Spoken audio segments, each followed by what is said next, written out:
I call the member for Ryde. Thank you, Speaker. I want to draw the attention of the House this evening to the ongoing disruptions faced by commuters on the T9 Northern Line, many of whom live in my electorate of Ryde and rely on this service every day to get to work, school and their family commitments.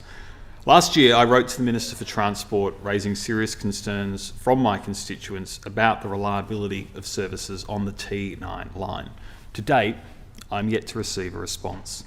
For a line that serves one of Sydney's fastest growing corridors, that silence is deeply disappointing to my constituents. My community feel the full impact of the network shutdown following the overhead wiring failure last year. Services on the T9 line took days to return to normal. For thousands of commuters, that meant missed work, cancelled plans and no clear communication. But Speaker, these issues go well beyond one major incident. Transport for New South Wales performance data for 2024-2025 shows that roughly 1 in 5 T9 services ran late, well below the on-time target of 92%. Current projections indicate that that target will again be missed this financial year.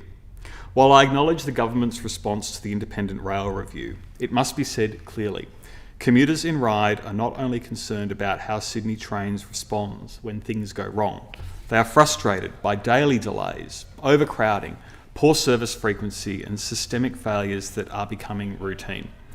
The Sydney Trains Reliability Action Plan is not a complete solution. It does nothing to address peak hour congestion, inadequate timetabling, service frequency or the ongoing disruption caused by industrial action.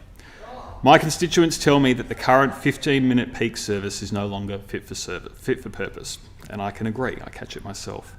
As development accelerates across suburbs like West Ryde and Meadowbank, trains are increasingly overcrowded, stations are overwhelmed and delays are becoming the norm. One constituent put it simply, and I quote, "You can't keep cramming thousands of people into overdeveloped suburbs and then act surprised when the trains can't cope." These are not one-off failures, they are structural problems, and the government has yet to outline a credible plan to fix them. So I ask 3 things. 1, what is the government doing to improve timetabling across the network? 2, what is the plan to increase capacity on the T9 line as population growth continues? And 3, how will congestion on overstretched stations be addressed? Speaker, commuters are also paying the price for repeated industrial action. Entire communities should not be held hostage during bargaining disputes. When train services are shut down for days at a time, it is working families, shift workers and students who suffer, not union officials in boardrooms, and certainly not ministers. Another constituent wrote to me and said, and I quote, "I'm sitting on a delayed T9 train right now. After a full day of work, finding out you can't get home is exhausting, and Uber prices double because it's happening to thousands of people at once." And another said, and I quote, "During the strikes, it was faster to walk home from Parramatta. In a city like Sydney, that is unacceptable." Speaker, this is not what a modern transport system should look like.